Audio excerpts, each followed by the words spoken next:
Olá pessoal, eu sou o professor Tuan de Biologia e hoje eu quero ensinar para vocês a respiração celular. A gente vai aos pouquinhos e para isso quero chamar outros dois colegas, a glicólise e a cadeia transportadora de elétrons, porque eu sou o ciclo de Krebs.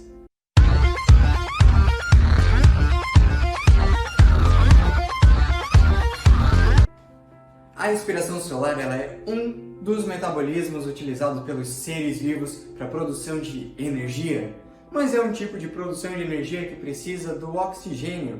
Antes de começar a falar de respiração celular, vale a gente lembrar outros meios que os seres vivos utilizam para a produção de energia. Temos os organismos considerados anaeróbios, que são aqueles que conseguem produzir energia na ausência do oxigênio, como os organismos que fazem fermentação. Mas o nosso tópico da aula é falar sobre os organismos aeróbios, aqueles que conseguem fazer a captação do oxigênio e transformar ele em energia.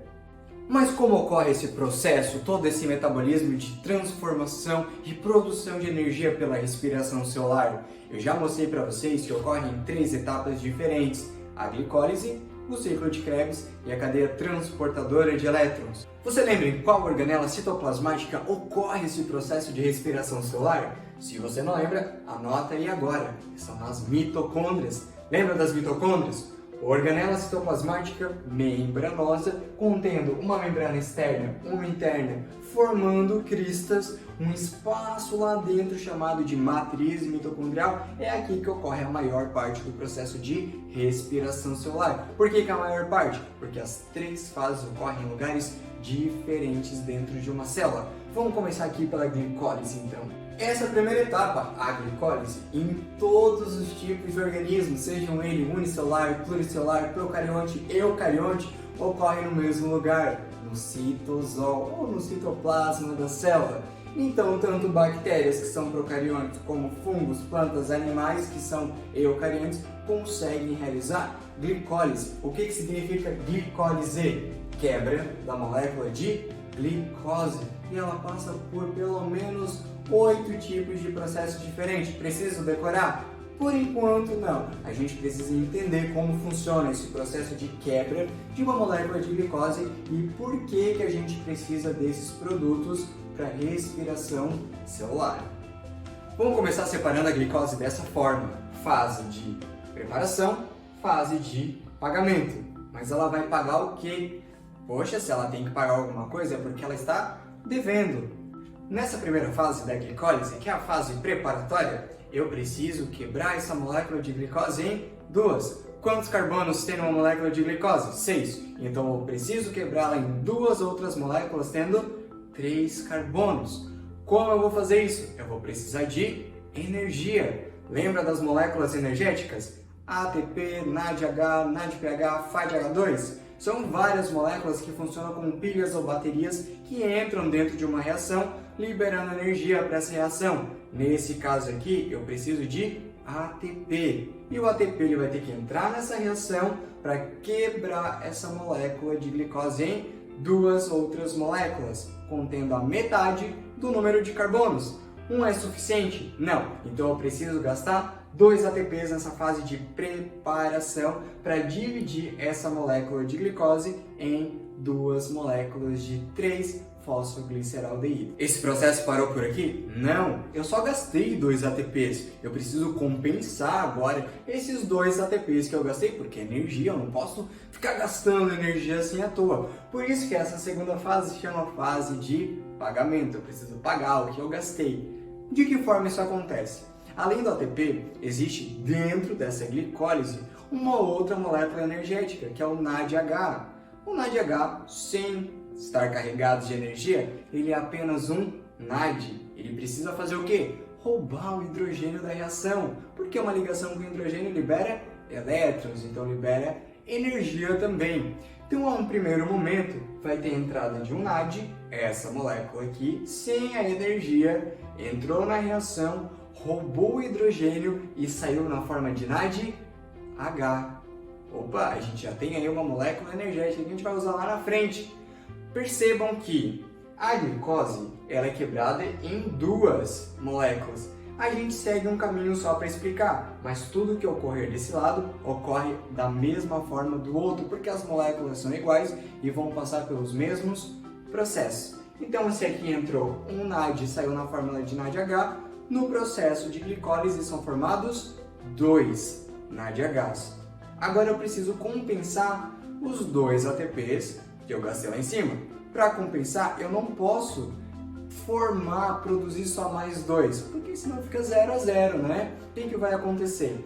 Tem entrada primeiro de um ADP, rouba um fosfato, já que vai roubar um fosfato e vai sair na forma de ATP. Mais para frente vai entrar outro. Entra outro ADP, adenosina difosfato, rouba mais um fosfato e sai na forma de ATP com 3 fosfatos. Quantos fosfatos sobraram? 1. Sobrando um fosfato, os 3 carbonos, qual que é o nosso produto final aqui da glicólise?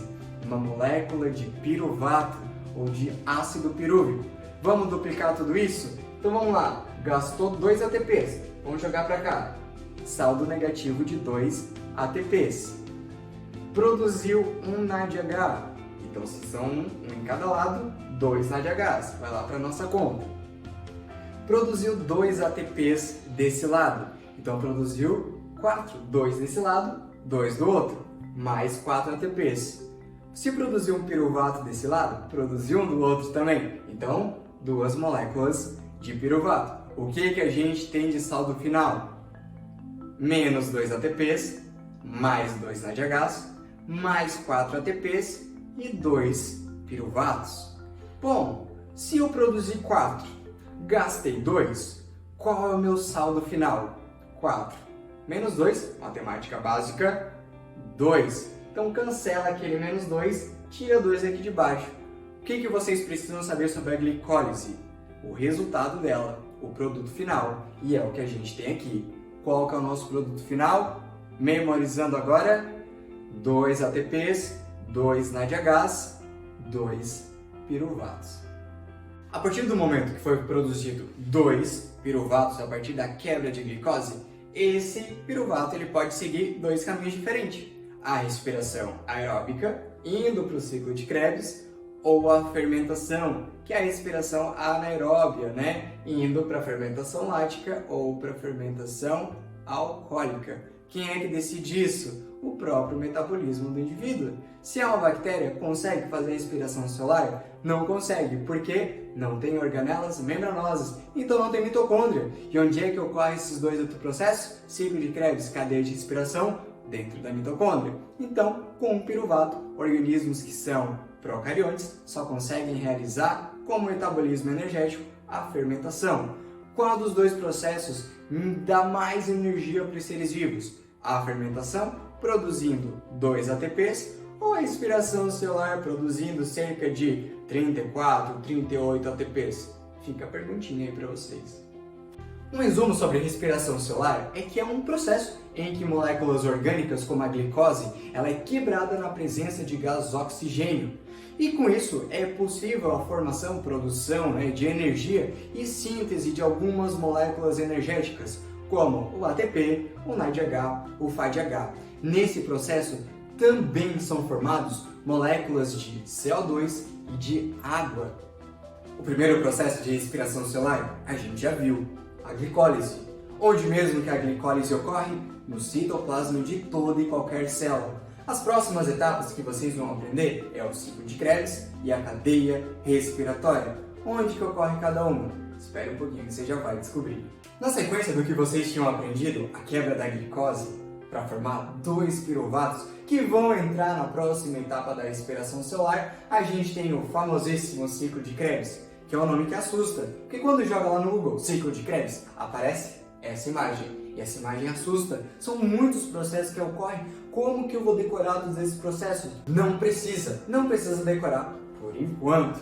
Mas eu vou falar de uma forma mais tranquila, mais leve sobre esse processo que eu tanto gosto. O ciclo de Krebs é um processo que ocorre apenas em organismos eucariontes. Por quê? Porque é um processo que ocorre dentro das mitocôndrias. A mitocôndria ela tem uma membrana externa, uma membrana interna, as cristas mitocondriais, em um espaço chamado de matriz mitocondrial, onde ocorre de todas essas estruturas o ciclo de Krebs. Não esqueçam, o ciclo de Krebs ele ocorre dentro da matriz mitocondrial. O último processo da respiração celular, a cadeia transportadora de elétrons, quem vai ocorrer nas cristas mitocondriais. Mas voltando aqui no ciclo de Krebs, por que ele assusta tanto? Porque quando a gente fala ciclo, a gente sabe que no final de todo o processo, depois de todas as transformações que a molécula ela vai passar, ela volta a ser o que ela era no início. Então a molécula ela vai começar de um jeito, ela vai passar por vários processos, várias transformações e no final ela volta a ser o que ela era lá no início. Claro, tudo que é produzido aqui vai ser utilizado. O ciclo de Krebs ele também pode ser chamado de ciclo do ácido cítrico. Por quê? Porque esse composto, esse ácido cítrico, ele é formado nessa ligação entre o piruvato, que está vindo lá de fora da mitocôndria, com essa molécula que já está lá dentro da mitocôndria, que é o oxalacetato. Preciso decorar nomes estranhos agora? Não, mas tem que saber o princípio de tudo isso. O piruvato ele consegue entrar na mitocôndria? Ele não consegue. A mitocôndria não permite, a membrana da mitocôndria não permite que o piruvato consiga ultrapassar por ela. O que ele vai fazer? Ele vai usar uma fantasia. Existe uma enzima chamada de coenzima A, que vai se ligar ao piruvato. Esse piruvato ele vai perder uma molécula de hidrogênio. Quem é que vai roubar o hidrogênio do piruvato? O NAD. Então aqui tem a entrada de um NAD saindo na forma de NADH. Quando eu junto esse piruvato com essa enzima, a CoA, ou a coenzima A, na perda desse hidrogênio e ainda vai perder uma molécula de gás carbônico, vejam, ó, tá perdendo uma molécula de gás carbônico. Eu transformo o meu piruvato em acetil-CoA, uma nova molécula que agora sim consegue passar pela membrana plasmática da mitocôndria e chegar na matriz mitocondrial, vai se juntar com o oxalacetato e formar o ácido cítrico. E aí começam todos os processos lá dentro da mitocôndria, o famoso ciclo de Krebs. Vou deixar um pouquinho mais fácil para vocês, percebam que eu coloquei aqui um ciclo de uma forma mais resumida, mais tranquila de entender. Então percebam aqui, entrada do acetil-CoA, juntou com o oxalacetato e formou quem? O ácido cítrico. O ácido cítrico ele vai passar por alguns processos e vai entrar aqui quem? Olha lá, o NAD. O que o NAD faz dentro da reação? Rouba um hidrogênio. Roubou hidrogênio, saiu na forma de NADH. Beleza. Mais para frente vai ocorrer o mesmo processo. NAD entrando, saindo na forma de NADH. Quantos NADH temos formados até agora? 2. Percebam que nessas duas reações tem a saída de gás carbônico. Lembra do resumo da outra parte que eu falei que na respiração celular também são formadas moléculas de CO2 e de água? A gente está vendo aqui duas moléculas de CO2 saindo de dentro do ciclo de Krebs. Mais para frente tem uma transformação de uma molécula energética bem poderosa que a gente conhece que é o ATP, porém aqui é o GTP, que funciona da mesma maneira. Então tem entrada de um GDP, rouba um fosfato da reação e sai na forma de GTP, mas a gente considera um ATP aqui, ok? Olha aqui, surgiu uma molécula diferente, mas ela também está roubando hidrogênio. Mas essa é esperta, essa já rouba 2 de uma vez só, que é o famoso FADH2. Então entrou na forma de FAD, roubou 2 hidrogênios, saiu na forma de FADH2. Aqui no final, lembra que é um ciclo, tem que voltar a ser o que ela era lá no começo. Então o que vai ocorrer na reação? Vai ter entrada de mais um NAD roubando hidrogênio, saindo na forma de NADH, transformando de novo a molécula em um oxalacetato. E o ciclo ele vai se iniciar novamente. Em cada molécula de glicose ou a cada uma molécula de glicose são formados 2 ciclos de Krebs. Por quê? No final da glicólise não são formados 2 piruvatos? Cada piruvato vai entrar num ciclo de Krebs diferente. Então tudo que foi produzido aqui eu tenho que duplicar. Vamos ver o que foi produzido aqui? Quantos NADHs foram produzidos? 1, 2, 3. 3 NADHs, 2 ciclos de Krebs, então a gente tem 6 NADHs produzidos no ciclo de Krebs. Quantos FADH2? 1 nesse ciclo, 1 no outro, 2 FADH2, 2 FADH2. Quantos ATPs? 1 nesse, 1 no outro, 2 ATPs. Esse produto final aqui do ciclo de Krebs que é importante vocês terem conhecimento. Não esqueçam do CO2 que foi formado também. Mas o que a gente vai precisar levar para a próxima etapa e última aqui da respiração celular são essas moléculas energéticas. Calma aí, que chegou a me faltar o ar aqui agora. Ainda bem que a gente chegou na cadeia respiratória. Brincadeira. A cadeia respiratória ela também pode ser chamada de fosforilação oxidativa. Por que ela leva esse nome? Porque ela vai acrescentar fosfato em alguma molécula. Em qual molécula? Onde é que eu acrescento fosfato para deixar energia? No ADP. Então, na cadeia de fosforilação oxidativa, ou na cadeia de transporte de elétrons, ou na cadeia respiratória, a gente pega várias moléculas de ADP, coloca mais um fosfato inorgânico, que é o fosfato livre, e transforma em ATP. São vários ATPs formados nesse processo. Por que é oxidativa? Porque é aqui que entra o famoso oxigênio, que a gente não tinha visto até agora. Para que a gente vai usar o oxigênio? Porque o oxigênio vai se juntar a outros átomos de hidrogênio, formando o que a gente conhece por H2O, ou a famosa água. Reparem bem nessa imagem, agora vocês vão entender por que ela é chamada também de cadeia transportadora de elétrons. Aqui a gente tem as cristas mitocondriais. Por quê? Porque a cadeia respiratória ela ocorre nas cristas mitocondriais. Então aqui a gente tem uma bicamada lipídica, já que é uma membrana plasmática interna da mitocôndria. Na membrana plasmática vocês lembram que tem vários tipos de proteínas inseridas. As proteínas integrais e as proteínas que são periféricas. Lembram disso da aula de proteínas, né? Beleza, e de membrana plasmática também. No geral, claro que é muito mais complexo que isso, mas no geral, a gente tem a presença de 4 proteínas que transportam elétrons, que a gente vai chamar de citocromos. Por mais que exista aqui a ubiquinona, ela também é um citocromo, tá? Então a gente tem aqui um primeiro citocromo, a ubiquinona, um outro citocromo C e no final um citocromo oxidase, que é o que vai pegar o oxigênio. Tá vendo lá no final que tem aquela proteína maior que parece um motorzinho? Aquela é a ATP sintase e a fosforilação ocorre lá naquela proteína, ou seja, é lá que o ADP vai pegar um fosfato e se transformar em ATP. Vamos por parte. Lembra que tem as moléculas que transportam hidrogênio? O FADH2, o NADH. Estão transportando para onde? Para cá. É aqui que tem a maior parte da produção de ATPs. Por quê? 2 foram produzidos na glicólise. Lembra? 4 menos 2, 2. 1 foi produzido em cada ciclo de Krebs. 2. Temos 4 ATPs. É pouco? É pouco. Não tem que formar 34, 38 ATPs? É aqui que vai ocorrer esse processo. Nesse primeiro citocromo aqui, que é o citocromo redutase, o que ele vai fazer? O NADH, ele precisa doar agora os elétrons que estão ali na ligação com o hidrogênio.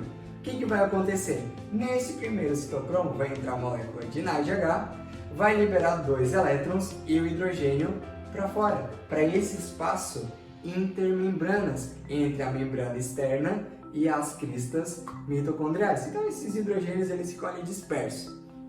Essa primeira proteína vai armazenar o elétron lá? Ela é egoísta? Não é. Ela vai passar para outras. Por isso que é chamado de cadeia transportadora de elétrons. E aí o que vai acontecer com esses 2 elétrons? Vai passar para esse aqui, ó, para a ubiquinona. E percebam que ela é uma proteína periférica. E quem é que vai entrar aqui? O FADH2. O FADH2 também vai entrar em contato com essa proteína e liberar mais 2 elétrons. Ou seja, agora essa ubiquinona tem 4. Por que 4? Porque ela pegou os 2 dessa primeira. Vai guardar para ela? Não vai. Vai passar por essa terceira proteína. O que vai acontecer nessa proteína? Vai entrar um NAD, vai liberar mais 2 elétrons e o hidrogênio para fora. Temos quanto? Temos 6 elétrons. E agora a parte mais importante, que é quando esses elétrons eles vão passando proteína por proteína como uma cadeia transportadora de elétrons até chegar no citocromo redutase. Porque agora tem bastante energia, tem bastante elétron, tem energia suficiente para fazer o quê? Para pegar um oxigênio e ligar a 2 hidrogênios, formando a molécula de água. E o que acontece com esses hidrogênios que estão aqui em cima? Esse é o foco de tudo. Esses hidrogênios eles vão voltar para dentro da mitocôndria através da ATP sintase. E sempre que passa um hidrogênio por dentro dessa bomba, ela gira como se fosse um motor e consegue ligar uma molécula de ADP a um fosfato livre, transformando em ATPs. E como que eu faço a conta final para eu saber quantos ATPs se formaram no final? Já vou mostrar para vocês. Essas moléculas que conseguem transportar o hidrogênio de um lugar para o outro, como o NADH, o FADH2, eles são aceptores de elétrons intermediários. Por quê? Tá vendo agora aqui que o oxigênio ele recebeu todos os elétrons para que ele consiga se ligar a 2 hidrogênios formando a molécula de água? Então aqui a gente começa a chamar o oxigênio de aceptor final de elétrons. Para finalizar, eu vou mostrar essa tabela que já está bem completa para a gente conseguir fazer o cálculo final de quantos ATPs foram produzidos durante todo o processo de respiração celular, desde a glicólise até a cadeia respiratória. Percebam que, primeiro de tudo, cada NADH do citosol que foi produzido fora da mitocôndria, ele equivale a 1 ATP e meio. Porém, os NADHs que foram produzidos dentro da mitocôndria, eles equivalem a 2 ATPs e meio. E o FADH, ele equivale também a 1 ATP e meio. Agora a gente consegue fazer os cálculos. Olha aqui na tabela. Primeiro a gente tem aqui a glicólise. O que ocorre na glicólise? Formação de um saldo positivo de 2 ATPs e a produção de 2 NADH. O NADH fora da mitocôndria equivale a 1 ATP e meio. 2 vezes 1,5 mais 3 ATPs. Ok? Vamos aqui para a etapa de oxidação do piruvato, que é quando ele vai entrar na mitocôndria. São oxidados 2 piruvatos, certo? Então a gente tem 2 NADHs aqui da oxidação do piruvato. Dentro da mitocôndria, isso aqui vai ocorrer no espaço intermembrana da mitocôndria, equivale a 2,5. Então se eu tenho 2 vezes 2,5 eu tenho 5 ATPs. Dentro do ciclo de Krebs, tudo eu tenho que duplicar, né? Lembra? Então eu vou ter um total de 6 NADHs, 2 FADH2 e 2 ATP. Fechou? Se eu tenho 6 NADHs e cada NADH dentro da mitocôndria equivale a 2 ATPs e meios, eu tenho 15 ATPs. Se eu tenho 2 FADHs, cada FADH equivale a 1 ATP e meio, eu tenho 3 ATPs. E mais 2 ATPs, que são os GTPs do ciclo de Krebs. Somando tudo, quanto de ATP que eu tenho no final da respiração celular? Eu tenho cerca de 30 ATPs. Eu posso perguntar qual a quantidade de ATP é produzido na respiração celular? Não posso. Por que eu não posso? Porque esse número ele é variável. Pode ser 30, 32, 34, 38, depende. Então eu não posso perguntar ao certo a quantidade exata de ATPs produzidas na respiração celular. Espero que tenham gostado dessa aula. Tentei trazer de uma forma mais simples, né, um pouco mais clara, né, para vocês conseguirem captar todos os processos que ocorrem aqui, tanto dentro quanto fora da mitocôndria, num processo de respiração aeróbica.